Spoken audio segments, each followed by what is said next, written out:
Topic है transverse nature of electromagnetic wave. इसमें हम प्रूव करने जा रहे हैं कि जो इलेक्ट्रोमैग्नेटिक वेव होती है वो परपेंडिकुलर होती है electric field vector magnetic field vector की, यानी उसका नेचर क्या होता है, ट्रांसवर्स होता है। एक क्यूब को कंसिडर कर लेते हैं हम, जिसमें इलेक्ट्रिक फील्ड इस वाले फेस में और इस वाले फेस में इसका एरिया वेक्टर इस डायरेक्शन में होगा, उसका एरिया वेक्टर उस डायरेक्शन में होगा। तो let us consider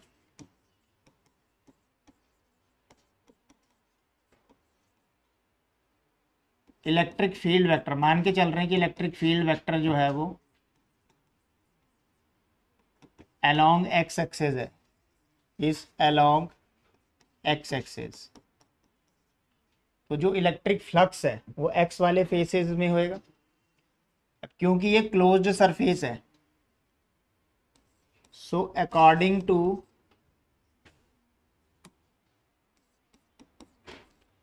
Gauss's theorem,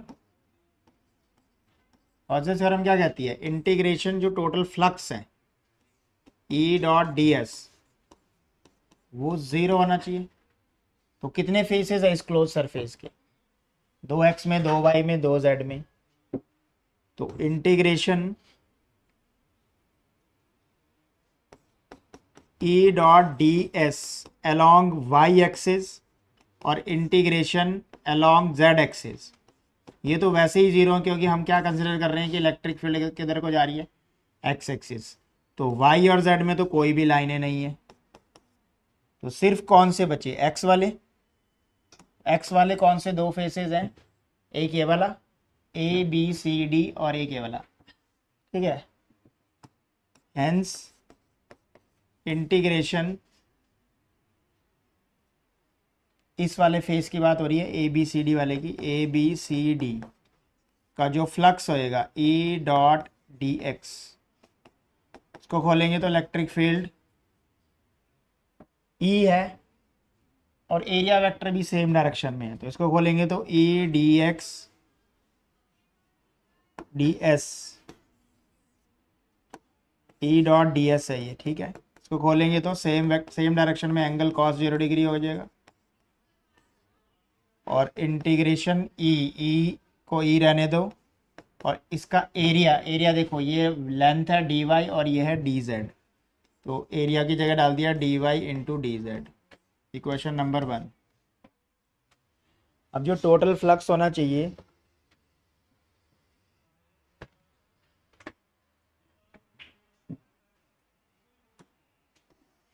अब दूसरा फेस कौन सा है, E F G H, also integration E F G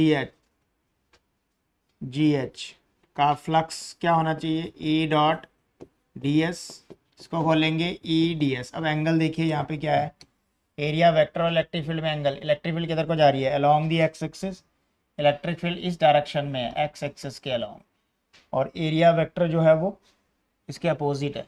इसका मतलब इलेक्ट्रिक फील्ड की जो डायरेक्शन है वो तो ये है, इलेक्ट्रिक फील्ड की डायरेक्शन ये है, ये इलेक्ट्रिक फील्ड की डायरेक्शन है, और ये एरिया वेक्टर है इस डायरेक्शन में। तो एंगल हो गया 180 डिग्री। इसको खोलेंगे तो यहाँ पे हम लिखेंगे E D S cos 180 degree, cos 180 degree -1 हो जाएगा, एरिया वही रहेगा D Y into D Z. Question number 2, इन दोनों टोटल फ्लक्स, इन दोनों का सम, एक्स में दो ही फेस है, total flux integration A B C D वाला फेस जिसका आंसर आया था ये वाला, इन दोनों को देखो ना, तो integration E dot D S ये वाला plus integration E F G H E dot D S, इनका सम इक्वल्स टू 0 आ रहा है। इन दोनों को ऐड करेंगे तो एक प्लस का एक माइनस का है, तो दोनों का सम क्या आ रहा है, 0। इसका मतलब ये हुआ कि इलेक्ट्रिक फील्ड जो है अलोंग द एक्स एक्सिस, इसका जो फ्लक्स है वो क्या है, ज़ीरो आ रहा है। सिमिलरली प्रूफ कर देंगे कि मैग्नेटिक फील्ड के लिए भी प्रूफ कर देंगे। मैग्नेटिक फील्ड के लिए अगर हमने इलेक्ट्रिक फील्ड एक्स में मान लिया तो मैग्नेटिक फील्ड वाई में मान लेंगे, ठीक है। तो इसके नीचे क्या लिखेंगे कि इलेक्ट्रिक फील्ड का जो इलेक्ट्रिक फील्ड की डायरेक्शन है वो क्या है, कांस्टेंट है।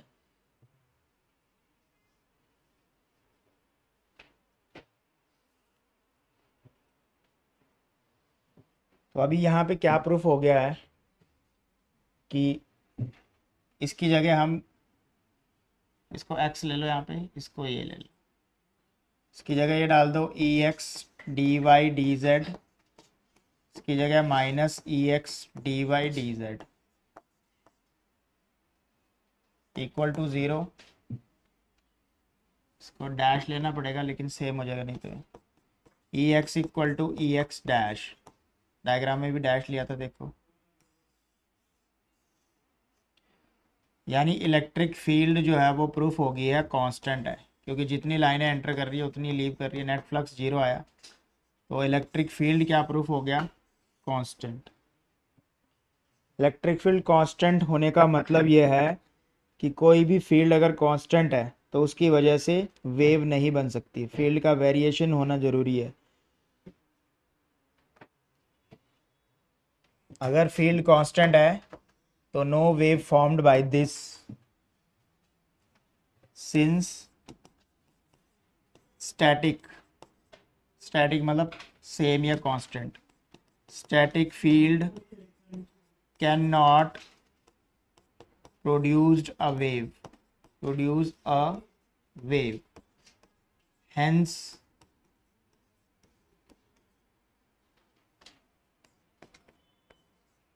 it must be equal to zero। यानी x की तरफ जो हम लाइनें लेके चल रहे थे वो x की तरफ प्रूफ होगी कि उस तरफ लाइनें हो ही नहीं सकती। अगर हैं तो उनकी वजह से क्या हो रहा है, कांस्टेंट फ्लक्स हो रहा है। कांस्टेंट फ्लक्स हो रहा है तो वो वेव तो प्रोड्यूस कर ही नहीं सकते। इसका मतलब x की डायरेक्शन में इलेक्ट्रिक फील्ड नहीं है। सिमिलरली प्रूफ क्या कर देंगे, सिमिलरली मैग्नेटिक फील्ड के लिए भी हम क्या प्रूफ कर देंगे, वहां पे भी ऐसे ही होएगा, सेम सिचुएशन। सिमिलरली प्रूफ कर देंगे कि x की डायरेक्शन में मैग्नेटिक फील्ड भी ज़ीरो है।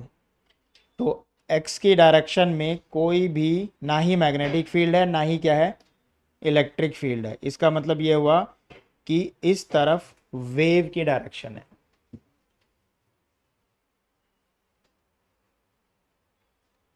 हमने ऐसा प्रूफ किया है, कॉन्ट्रडिक्शन प्रूफ, कि x में हमने ये प्रूफ कर दिया कि x में ना ही इलेक्ट्रिक फील्ड है ना ही क्या है, मैग्नेटिक फील्ड है।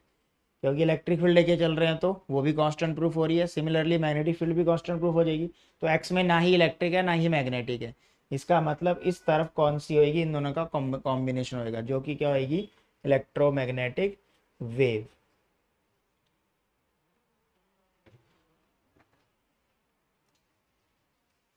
ठीक है, तो स्टार्टिंग में हम क्या इसमें मान के चल रहे हैं, देखो ध्यान से, मान के चल रहे हैं कि लेट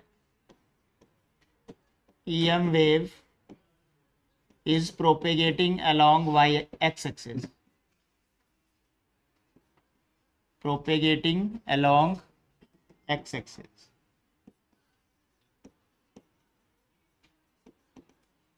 अब कॉन्ट्रडिक्शन सा प्रूफ करेंगे इसको, कि मान लिया कि इलेक्ट्रोमैग्नेटिक वेव किधर को जा रही है, एक्स एक्सिस में। अब कैसा कॉन्ट्रडिक्शन प्रूफ करेंगे कि हम ये प्रूफ कर देंगे कि x में ना ही E है ना ही B है, तो हेंस EM वेव क्या है, x में है। तो पहले मैंने मान लिया कि x एक्सिस में मान लो इलेक्ट्रिक फील्ड है। इलेक्ट्रिक फील्ड अगर x एक्सिस में तो नेट फ्लक्स क्या होना चाहिए, जीरो। तो x वाले फेसेस का फ्लक्स निकाला, इसमें इसका फ्लक्स निकाला ये, और उसका 180 डिग्री वाले का, इसमें एंगल 180 डिग्री बन रहा है, उसमें 0 डिग्री बन रहा है। फ्लक्स निकालने से क्या प्रूफ हुआ कि EX उतना ही है, EX डैश जितना है। डैश कौन से वाला है, लेफ्ट हैंड साइड, और वो राइट हैंड साइड, दोनों सेम प्रूफ हो गए, मतलब कांस्टेंट प्रूफ हो गए। तो कांस्टेंट फील्ड कभी भी वेव प्रोड्यूस नहीं कर सकती है। इसका मतलब x की डायरेक्शन में इलेक्ट्रिक फील्ड है ही नहीं। सिमिलरली क्या प्रूफ हो जाएगा कि x की डायरेक्शन में B भी नहीं है। इसका मतलब इलेक्ट्रोमैग्नेटिक वेव जो हम स्टार्टिंग में लेट करके चल रहे थे एक्स में, वो एक्स की ही तरफ है, क्योंकि वहाँ दोनों ये नहीं है। क्योंकि अगर ये होएंगी तो दोनों कांस्टेंट होंगी और इनकी वजह से वेव बनेगी नहीं, कांस्टेंट फील्ड वेव नहीं प्रोड्यूस कर सकती। तो हेंस की एक्स की डायरेक्शन में क्या है, hence along X axis electromagnetic wave is propagating. तो अगर इलेक्ट्रोमैग्नेटिक वेव एक्स की डायरेक्शन में है, देन इलेक्ट्रिक और मैग्नेटिक फील्ड या तो वाई में होंगी या जेड में होंगी। इलेक्ट्रिक फील्ड और मैग्नेटिक फील्ड आर इधर वाई एक्सिस और Z axis which is perpendicular, X के तो परपेंडिकुलर दोनों, which is perpendicular to direction of propagation, to direction of propagation. इसका मतलब ये हुआ कि इलेक्ट्रोमैग्नेटिक वेव क्या है, ट्रांसवर्स नेचर की है। Hence electromagnetic wave, magnetic wave are transverse in nature. तो ये कॉन्ट्रडिक्शन सा प्रूफ करना होता है इसका।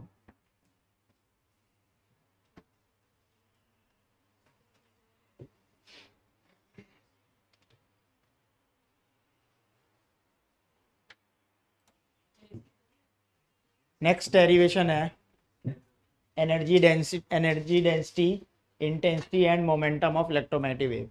अब जो इलेक्ट्रोमैग्नेटिक वेव है उसके अंदर दो वेव्स हैं, ठीक है। दो वेव्स कौन कौन सी हैं, इलेक्ट्रिक फील्ड और मैग्नेटिक फील्ड। हमें पता है कि इलेक्ट्रोस्टैटिक एनर्जी क्या होती है, इलेक्ट्रोस्टैटिक एनर्जी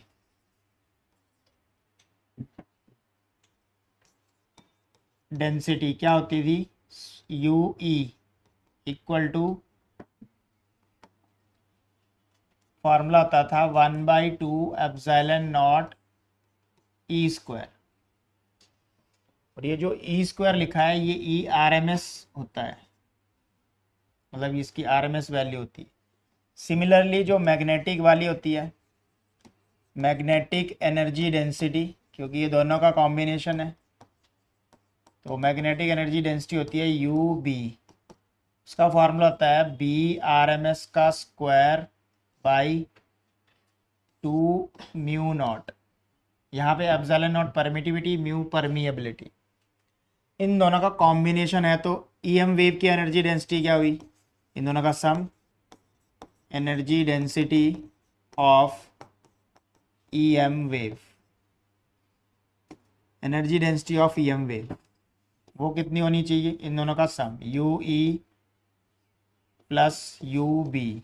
तो यू इक्वल टू, यू ई कितना है, half epsilon naught E R M S का square plus 1/2 B R M S का square upon mu not.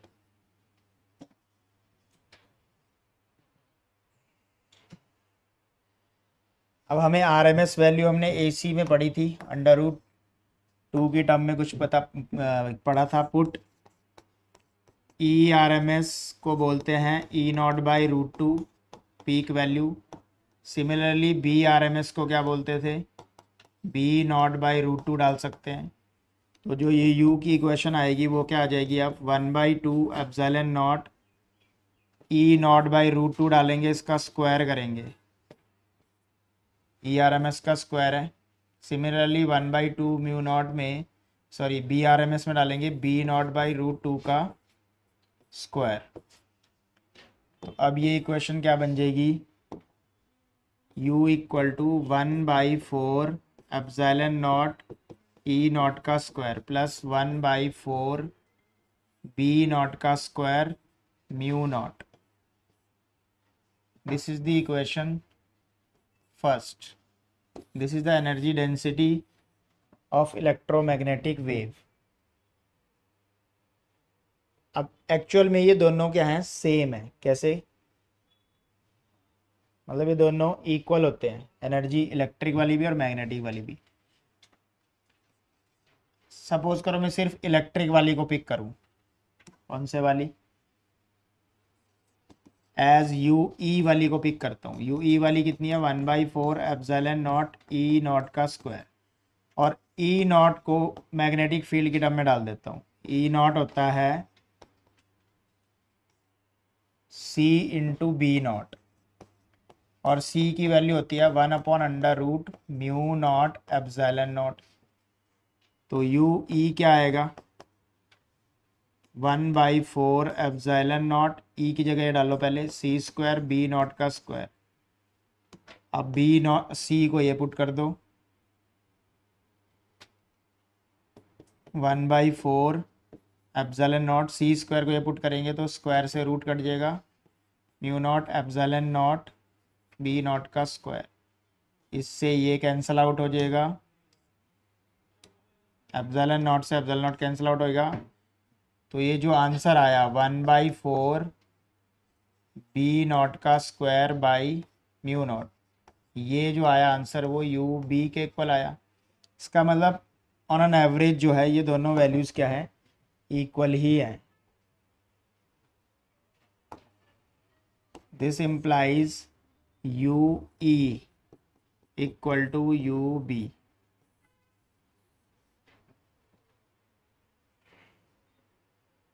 So on an average जो एनर्जी एवरेज एनर्जी है इलेक्ट्रिक फील्ड की वो equal होती है average energy of magnetic field. So क्या लिख सकते हैं? Average energy of electric field is equal to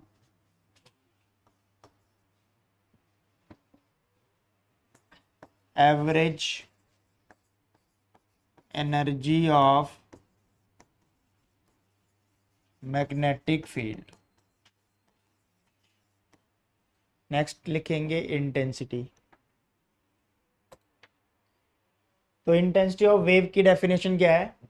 energy per unit area per unit time in the direction perpendicular to the direction of wave propagation is called intensity.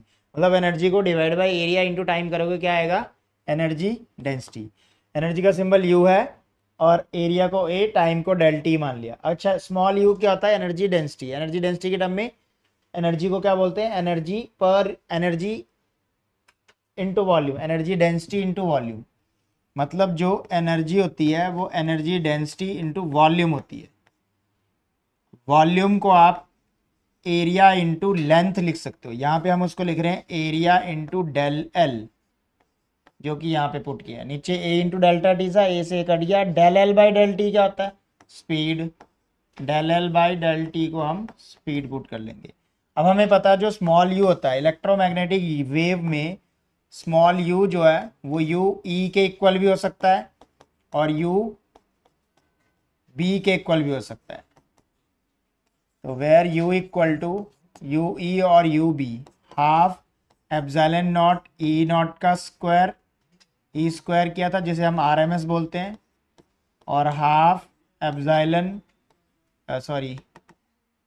B R M S का square upon mu naught. ये भी put कर सकते हो।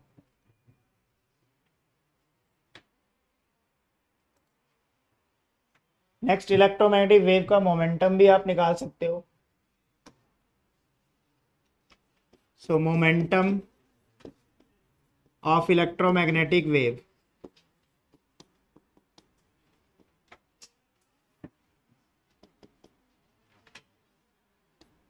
अगर energy को आपने speed से डिवाइड कर दिया, the ratio of energy, total energy की बात हो रही है, to the speed of light, तो मोमेंटम आ जाएगा is called momentum of electromagnetic wave. P से डिनोट करना है, फॉर्मूला होता है कैपिटल यू डिवाइड बाई सी। जहां इलेक्ट्रोमैग्नेटिक वेव फॉल कर रही है, अगर वो surface, if surface is reflective या रिफ्लेक्टेड, अगर सरफेस क्या हुआ, रिफ्लेक्टेड, सरफेस इज रिफ्लेक्टेड, तो फिर मोमेंटम ट्वाइस हो जाएगा, 2u/c।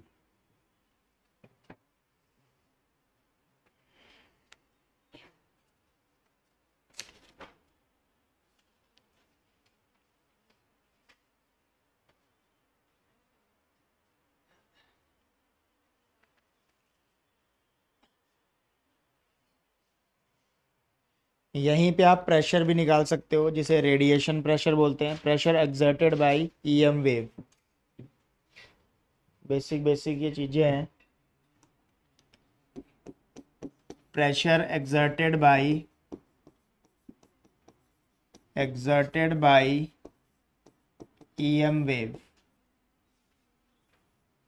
प्रेशर को रेडिएशन प्रेशर बोलते हैं, फॉर्मूला आता है इंटेंसिटी डिवाइड बाई सी। तो डेफिनेशन लिख सकते हैं, the ratio of intensity to the speed of light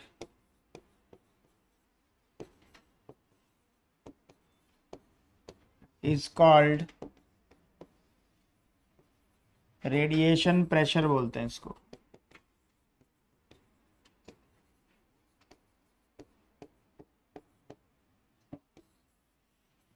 intensity divide by speed of light.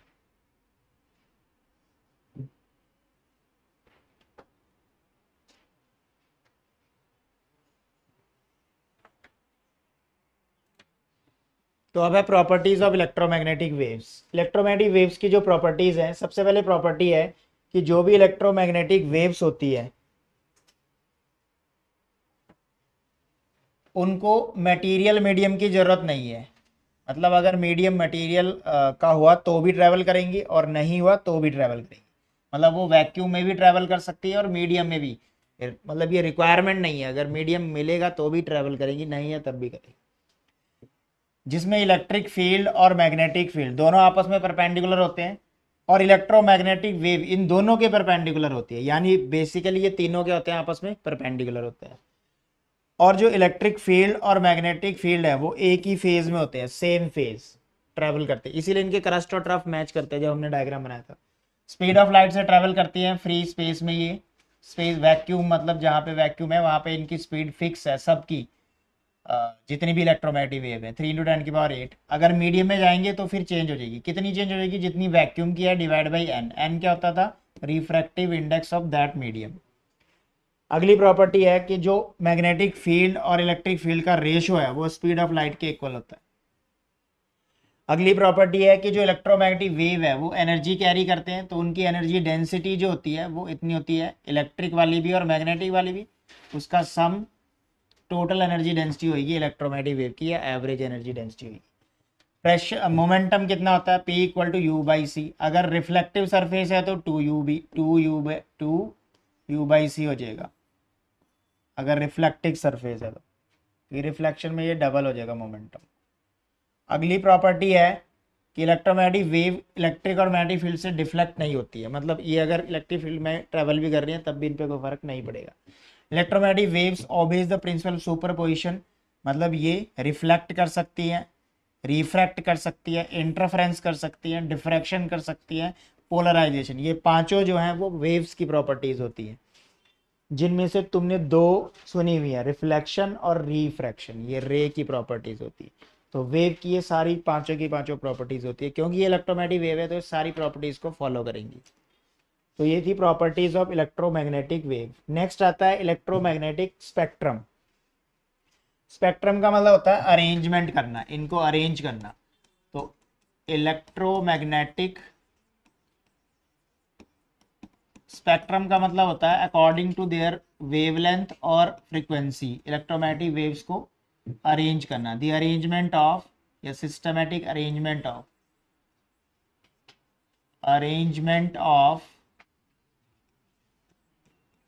electromagnetic waves according to their wavelength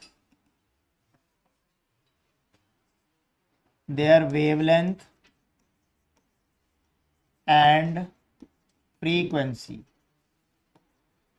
तो इंक्रीजिंग या डिक्रीजिंग ऑर्डर में लगाने को बोलते हैं, इज कॉल्ड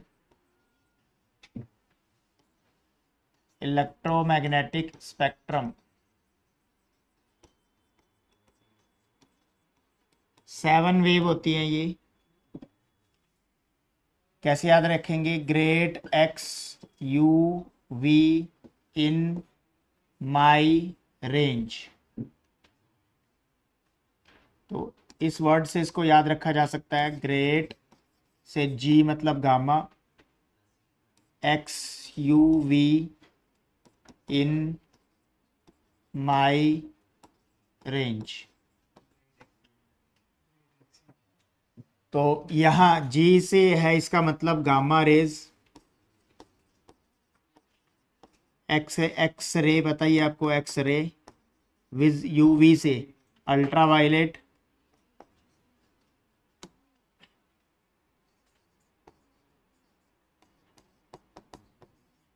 और विजिबल लाइट जो कि अपने को विजिबल होती है यही। इसके अंदर भी 7 कलर होते हैं जो कि होते हैं विबग्योर।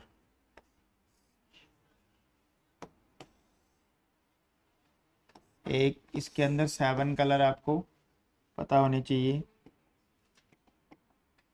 कौन से 7 कलर हैं? वो विबग्योर।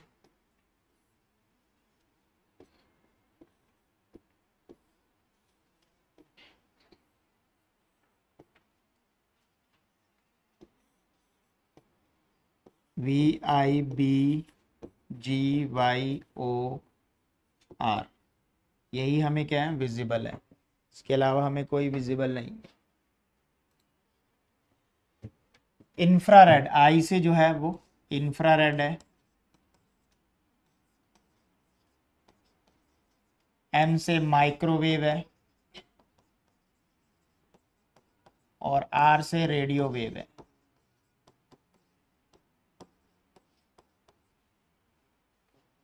तो ये 7 जो है अपने पास इलेक्ट्रोमैग्नेटिक वेव्स होती हैं। इसमें हमने ध्यान रखना है कि किस तरफ वेवलेंथ इंक्रीज होती है, किस तरफ डिक्रीज होती है।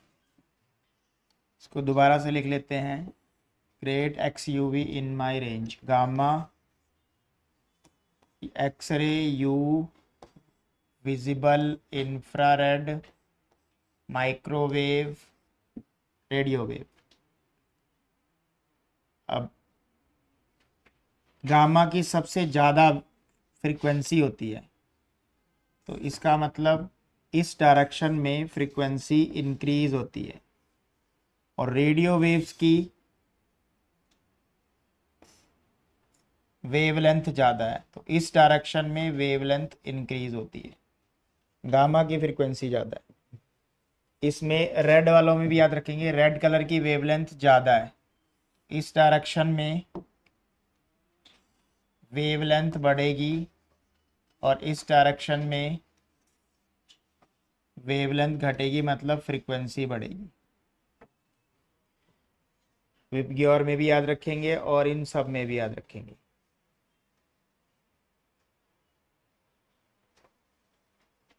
तो इस अरेंजमेंट को बोलते हैं इलेक्ट्रोमैग्नेटिक वेव। बाकी इनका प्रोडक्शन और वेवलेंथ की रेंज और फ्रीक्वेंसी की रेंज ये सब याद रखनी है।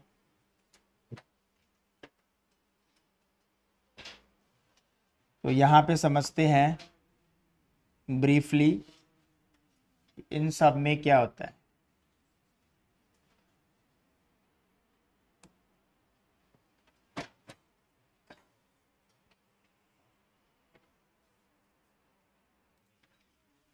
अब आता है इलेक्ट्रोमैग्नेटिक स्पेक्ट्रम। इलेक्ट्रोमैग्नेटिक स्पेक्ट्रम में कितनी वेव्स मैंने बताई है तुम्हें?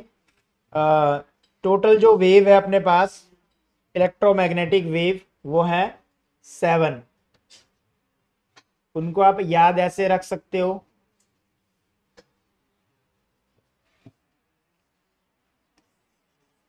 Great X U V in my range. तो ये है gamma rays, X-ray, UV, visible. Visible के अंदर भी विबग्योर होता है, वॉयलेट, इंडिगो, ब्लू वाले जो कलर होते हैं, ग्रीन, येलो, ऑरेंज और रेड। इसका मतलब होता है इंफ्रारेड, और एम का मतलब होता है माइक्रोवेव, और आर का मतलब रेडियो वेव। इस डायरेक्शन में वेवलेंथ बढ़ती है और इस डायरेक्शन में वेव फ्रीक्वेंसी बढ़ती है। इसका मतलब गामा रेस की सबसे ज़्यादा फ्रीक्वेंसी है और रेडियो वेव की सबसे ज़्यादा वेवलेंथ है। विबग्योर में वेवलेंथ रेड कलर की सबसे ज़्यादा है और फिर फ्रीक्वेंसी इस डायरेक्शन में घटेगी, बढ़ेगी। तो ऐसे करके आप इसको याद रख सकते हो, great X U V in my range, मतलब ये 7 जो वेव्स हैं वो इलेक्ट्रोमैग्नेटिक वेव है। अब आपको उसकी वेवलेंथ की और फ्रीक्वेंसी की रेंज याद रखनी है, कैसे इसको प्रोड्यूस किया जाता है वो याद रखना है, और इसके मेनली क्या क्या प्रॉपर्टीज या यूजेस है। तो हम यहाँ से इसको स्टार्ट करेंगे सबसे पहले रेडियो वेव से। रेडियो वेव की जो फ्रीक्वेंसी है वो 10⁴ हर्ट्ज से 10⁸ तक लाई करती है। इसकी जो वेवलेंथ है वो ग्रेटर देन 0.1 मीटर है। इसको क्या कैसे प्रोड्यूस किया जाता है, एक्सीलेटेड इलेक्ट्रॉन्स को, जो भी इलेक्ट्रॉन्स है या तो उनको एक्सीलेट करो या डी एक्सीलेट करो, तो उनसे क्या निकलेगी, रेडियो वेव्स निकलेगी। रेडियो कम्युनिकेशन में सबसे ज़्यादा इसका यूज़ होता है, टीवी, रेडियो कम्युनिकेशन में। दूसरी वेव है माइक्रोवेव। तो माइक्रोवेव की जो फ्रिक्वेंसी है, माइक्रोवेव की जो फ्रिक्वेंसी है लाइज बिटवीन, इसके बीच में लाई करती है 10⁹ से 10⁻12, और वेवलेंथ की रेंज है 0.1 से 1 मिलीमीटर। ठीक है, क्योंकि हम रेडियो वेव से किधर मूव कर रहे हैं, गामा की तरफ, तो वेवलेंथ घटेगी। ठीक है ना, फ्रिक्वेंसी गामा की ज़्यादा होती है इसलिए घट रही है, देखो मीटर से मिलीमीटर। क्लेस्ट्रॉन वेल्व ये ट्यूब का नाम है जहाँ से माइक्रोवेव निकलती है। ठीक है, मैग्नेट्रॉन वेल्व भी उसी का नाम है, दूसरी ट्यूब है। ठीक है, पॉइंट कॉन्टेक्ट डायोड, मतलब ये इनका सोर्स है जहाँ से इलेक्ट्रोमैग्नेटिक वेव निकलते हैं, कॉन्टेक्ट डायोड्स बोलते हैं उनको। रडार एनालिसिस में होता है स्पीड ऑफ व्हीकल्स या speed of tennis ball, radar system से एनालाइज किए जाते हैं। रडार सिस्टम कम्युनिकेशन, नेविगेशन में बहुत यूज़ होता है, जैसे कि नेविगेट करना है, कोई प्लेन कहाँ पे अभी है तो वहाँ पे भी क्या यूज़ होएगा, रडार सिस्टम। एटॉमिक स्ट्रक्चर को स्टडी करने के काम भी इसको लाया जाता है। अगला जो है वो है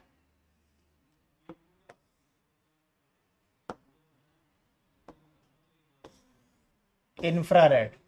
इंफ्रारेड की वेवलेंथ, इंफ्रारेड की जो वेवलेंथ की रेंज है वो ये है, ये जो आंसर है ये है मिलीमीटर में, ये हर्ट्ज में है। ठीक है, इंफ्रारेड हॉट बॉडीज से प्रोड्यूस होती है। Vibration of atom and molecules का मतलब यही है, हॉट बॉडीज से प्रोड्यूस होती है। ठीक है, और इनका जो यूज़ है वो मॉलिक्यूलर स्ट्रक्चर की स्टडी करने में है, और फोटोग्राफी, ये फोग और स्मोक की कंडीशन में क्या कर सकते हैं, ऐसे वेव से फोटोग्राफी कर सकते हैं। विजिबल लाइट जो विबग्योर है उसकी फ्रीक्वेंसी की रेंज ये है, वेवलेंथ की है। अच्छा, ये मिलीमीटर में है सारा। ठीक है, और जो ये विजिबल लाइट है वो सन की वाइट लाइट है, सोर्स उसका वही है। ठीक है, और ये इमेज डिटेक्शन के काम आती है, मतलब जैसे जो हम इमेज देख पा रहे हैं इन्हीं रेस की वजह से देख पा रहे हैं, और केमिकल रिएक्शन में भी कहीं कहीं ये यूज़ होती है। अब आता है अल्ट्रावायलेट। अल्ट्रावायलेट, सन इसका बेस्ट सोर्स है, ये इसकी फ्रीक्वेंसी है, ये इसकी वेवलेंथ है, मिलीमीटर में है अगेन। तो सन इसका क्या है, मेन सोर्स है, तो सन से ये अल्ट्रावायलेट निकलती है। और अल्ट्रावायलेट को कहाँ का यूज़ होता है, केमिकल रिएक्शंस में तो यूज़ होता ही है। ठीक है, और आयनाइजिंग एटम्स को आयनाइज करने में काम आता है। बाकी यूवी रेज का यूज़ होता है जम्स को किल करना। ठीक है, अगला आता है एक्सरे। एक्सरे की वेवलेंथ आपसे पूछी जाती है, फ्रिक्वेंसी भी और वेवलेंथ की रेंज भी। 10 मिलीमीटर के 10 नैनोमीटर में, ये नैनोमीटर में है। एक्सरे प्रोड्यूस होती है जब हाई एनर्जेटिक इलेक्ट्रॉन्स को सडनली स्टॉप किया जाता है। यहाँ पे लिखा नहीं है, हाई एनर्जेटिक इलेक्ट्रॉन को स्टॉप करने पे एक्सरे यूज होएगा, एक्सरे निकलेगा। आयनाइज गैस के लिए यूज होता है, और बाकी मेडिकल में यूज होता है, बाकी ये साइंटिफिक तरीके मेडिकल में होता है और इंजीनियरिंग में यूज होता है। और लास्ट आता है गामा रेज, उसकी फ्रीक्वेंसी भी याद रखेंगे। ये ट्यूमर का इलाज के लिए यूज होता है, कैंसर के लिए यूज होता है। ये फ्रीक्वेंसी, ये वेवलेंथ, और ये एक न्यूक्लियर रिएक्शन से प्रोड्यूस होती है। रेडियोएक्टिव डिके ऑफ न्यूक्लियस का मतलब यही है, किसी न्यूक्लियर रिएक्शन का डिके होना, मतलब उसका स्प्लिट होने से ये रेडिएशन निकलती है। और इसका यूज़ वही है ट्यूमर का इलाज या कैंसर का इलाज, ट्रीटमेंट ऑफ ट्यूमर और कैंसर। तो आपको इनकी वेवलेंथ रेंज और यूजेज और फ्रीक्वेंसी की रेंज याद रखनी है, क्वेश्चन पूछे जाते हैं बोर्ड में। तो ये था इलेक्ट्रोमैग्नेटिक वेव।